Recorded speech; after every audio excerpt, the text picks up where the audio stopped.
সবার কি অবস্থা? আশা করি সবাই অনেক ভালো আছো। তো আমি আবার নতুন করে শুরু করতেছি ক্লাসটা। সেটা হচ্ছে আমরা পড়তেছিলাম হচ্ছে সান্দ্র বল। প্রথমে আমাদের জানতে হবে সান্দ্র বলটা কি। সান্দ্র বল হচ্ছে প্রবাহীর ঘর্ষণ বল। এখন এটা হচ্ছে কি, আমরা নর্মালি হচ্ছে নিউটনীয় বলবিদ্যায় ঘর্ষণ বল পড়ছি, ওইটা ছিল হচ্ছে কঠিন পদার্থের ঘর্ষণ বল। এখন আমরা যেটা শিখবো সেটা হচ্ছে প্রবাহীর ঘর্ষণ বল। এখন প্রশ্ন আসতে পারে যে প্রবাহী জিনিসটা কি। সো প্রবাহী জিনিসটা হচ্ছে অ্যাকচুয়ালি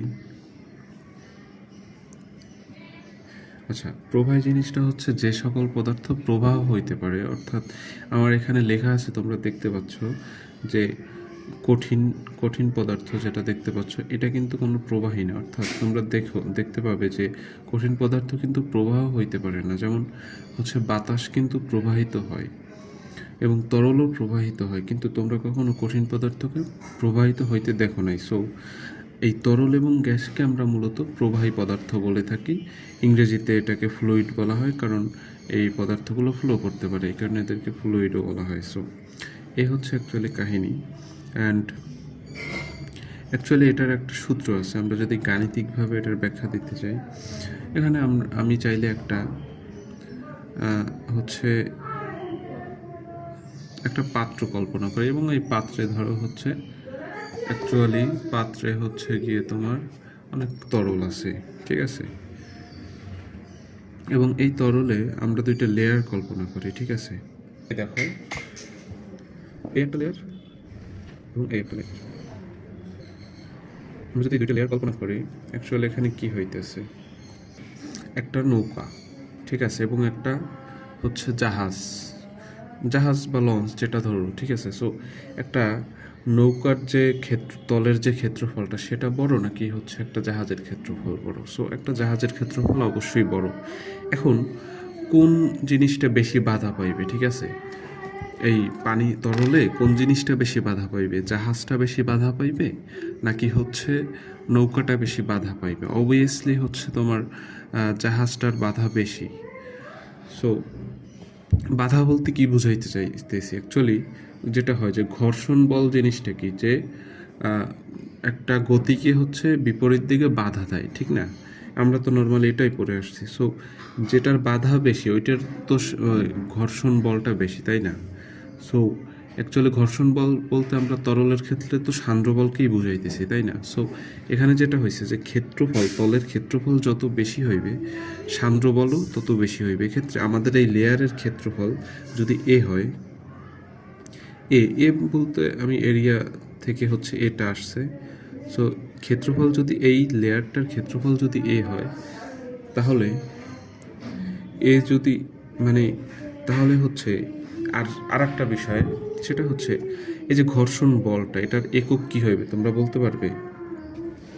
এই যে প্রবাহ বল যেটা আছে, এটার একক কি হইবে? যেহেতু বলের একক সবসময় নিউটন হয়, এই সান্দ্র বলের এককও নিউটনই হবে, ঠিক আছে। সান্দ্র বলের একক যদি নিউটন হয়, তাহলে এটাকে আমরা এফ লিখতেই পারি। তোমরা সবাই জানো যে বলকে নর্মালি আমরা এফ দিয়ে প্রকাশ করি। এখানে দেখো, এখানে যদি ক্ষেত্রফল বেশি হয় তাহলে হচ্ছে তোমাদের যে বল আছে, সান্দ্র বল যেটা আছে, এটাও বেশি হবে, তাই না? এটাকে আমরা এভাবে লিখতে পারি, চাইলে এফ সমানুপাতিকে এটা আমরা লিখতেই পারি, ঠিক না? এটাই, এই গেল একটা বিষয়। এখন আর একটা বিষয় আমরা দেখব, সেটা হচ্ছে এই দুইটা যে লেয়ার আছে, এই লেয়ার দুইটার যে মধ্যবর্তী দূরত্ব যেটা আছে, এটাকে যদি আমরা এআই ওয়াই বলি, তাহলে দেখো একটা বিষয়, সেটা হচ্ছে দুইটা তলের দূরত্ব যদি বেশি হয় তাহলে কি বাধা বেশি দেবে, নাকি দুইটা তলের হচ্ছে গিয়ে যদি দূরত্ব কম হয় তাহলে বাধা বেশি দেবে? এখানে যেটা বিষয় সেটা হচ্ছে অবভিয়াসলি, তো তোমরা দুইটা লেয়ার যদি হচ্ছে দূরত্ব কম থাকে তাহলে কিন্তু বাধা বেশি দেবে, ঠিক আছে। অ্যান্ড যদি দুইটা লেয়ারের দূরত্ব বেশি থাকে তাহলে বাধাও কম দেবে। এটা কিন্তু একটা কমন সেন্সের বিষয়। এখানে এই কথাটা বলা হয়েছে যে ওয়াই যত হচ্ছে, এই ওয়াইটাকে আমরা দূরত্ব ধরছি, এই লেয়ার দুইটার মধ্যবর্তী দূরত্ব যত বেশি হবে সান্দ্র বল তত কম হবে, ঠিক আছে। সান্দ্রবল তত কম হবে। সো এটা হলো বিষয়। অ্যান্ড এখানে একটা বিষয়, সেটা হচ্ছে নর্মালি আমরা একটা ক্ষুদ্র ক্ষুদ্র দূরত্বকে আমরা কি দিয়ে প্রকাশ করি? ডি দিয়ে। সো এটাকে আমরা ডিওয়াই বলে দেবো, ঠিক আছে? সো এটা হলো বিষয়। অ্যান্ড ইন্টারেস্টিং বিষয় হচ্ছে যে আর এই যে ডিওআইয়ের বিষয়টা, এটা তোমরা জানো কি না যে হচ্ছে কোনো ক্ষুদ্রতম দূরত্ব অথবা ক্ষুদ্রতম বেগ এগুলো প্রকাশের জন্য আমরা ডিওয়াই, ডিভি এই টাইপের জিনিসপত্র ইউজ করি। তোমরা এর আগেও অন্য চ্যাপ্টারগুলো যখন পড়ছো এগুলো তোমরা দেখছো। সো আমরা একটা ক্ষুদ্রতম দূরত্ব হিসাব নিকাশের জন্য ডিওআই দিছি, ঠিক আছে? সো এটাই। অ্যান্ড এটাকে আমরা চাইলে হচ্ছে এফ সমানুপাতিক ডিওয়াই লিখতেই পারি চাইলে, ঠিক না? এটা অবশ্যই আমরা লিখতে পারি। অ্যান্ড আরেকটা বিষয় আছে, সেটা হচ্ছে এই যে লেয়ার দুইটা আছে, এই লেয়ার দুইটার মধ্যবর্তী যে বেগের পার্থক্য আছে সেটা, ঠিক আছে? সো এটাকে আমরা চাইলে ভি লিখতে পারি, যে বেগের পার্থক্য। যাই হোক, সো বেগের পার্থক্য আমরা যদি একটা ক্ষুদ্রতম বেগের পার্থক্য ধরি তাহলে এটা হবে ডিভি, ঠিক না? অর্থাৎ এইটার যে বেগ আছে, এই লেয়ারটার যে বেগ এবং এই লেয়ারটার বেগ, অর্থাৎ এই উপরের লেয়ারটার বেগ সবসময় বেশি থাকবে এবং নিচের লেয়ারটার বেগ কম থাকবে।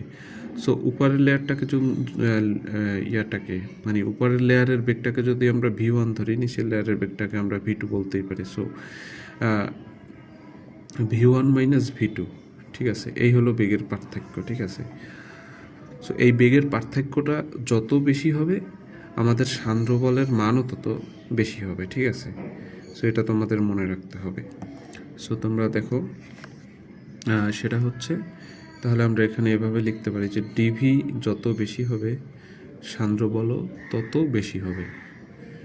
তো এখন দেখো, সো এটাকে আমরা চাইলে এভাবে লিখতে পারি যে, আমি এখানে একটা ভুল করছি, ভুলটা আমি একটু সংশোধন করে দিতেছি। সো এখানে আমরা এফ সমানুপাতিক ডিওয়াই লিখছি, দুঃখজনকভাবে এটা হবে হচ্ছে এফ সমানুপাতিক না, এফ ব্যস্তানুপাতিক ডিওয়াই, ঠিক আছে? এফ সমানুপাতিক 1/dy, ঠিক আছে? এটা হবে হচ্ছে তোমার মানে বিষয়টা দেখো যে এখানে পার্থক্য মানে দূরত্ব যত বেশি সান্দ্রবল তত কম, তার মানে কি এটা ব্যস্তানুপাতিক আকারে আছে। সো এটা এভাবে হবে। সো এটা আমি একটু ভুল করছিলাম, আন্তরিকভাবে দুঃখিত। সো এখন আমরা দেখি হচ্ছে এই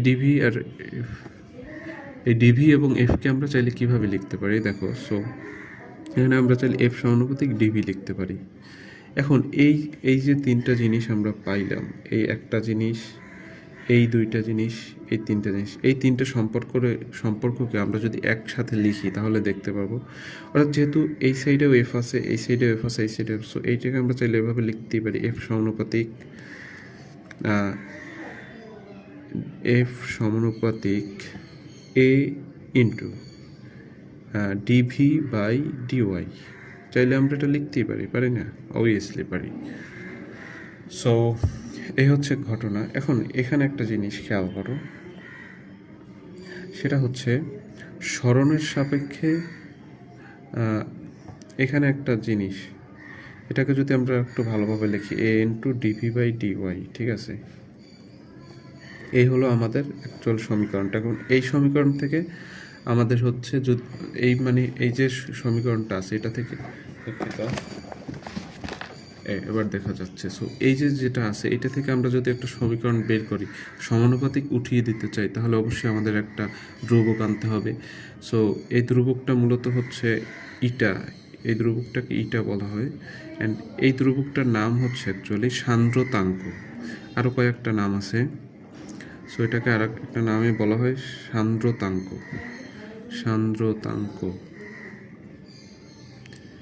সান্দ্রতাঙ্ক বলা হয় এটাকে। সো এই হলো ঘটনা। এইটাই অ্যাকচুয়ালি সূত্র। অ্যান্ড এই যে ডিভি বাই ডিওয়াইকে যেটা বলা হয় এটাকে বলা হয় বেগের নতি। দেখো তোমরা নর্মালি যে সময়ের সাপেক্ষে হচ্ছে বেগের যে কি বলে, মানে সময়ের সাপেক্ষে বেগের ডিফারেন্সিয়েশন তোমরা দেখছো, সেটাকে আমরা নর্মালি হচ্ছে সম্ভবত এ বলি, অর্থাৎ ত্বরণ বলি। So and dv by dy অর্থাৎ সরণের সাপেক্ষে বেগের যে ডিফারেন্সিয়েশন, এটাকে আমরা মূলত বেগের নতি বলে থাকি। ঠিক আছে, এই হলো ঘটনা। এই অ্যাকচুয়ালি এবার দেখতে পাচ্ছ তোমরা। সো এই যে এই ডিভি বাই ডিওয়াই অর্থাৎ সরণের সাপেক্ষে বেগের যে অন্তরীকরণ, এটাকে আমরা বলি বেগের নতি। ঠিক আছে, সো এই হচ্ছে আমাদের মূলত এই এই সূত্রটা। সো এটাই ছিল আজকে। সবাইকে ধন্যবাদ। এই ছিল আজকের ভিডিও। সো এই যে ইটা জিনিসটা আছে, সান্দ্রতাঙ্কের যে মাত্রা, একক, এগুলো কিভাবে বের করে, এগুলো আমরা সামনে দেখব। ধন্যবাদ।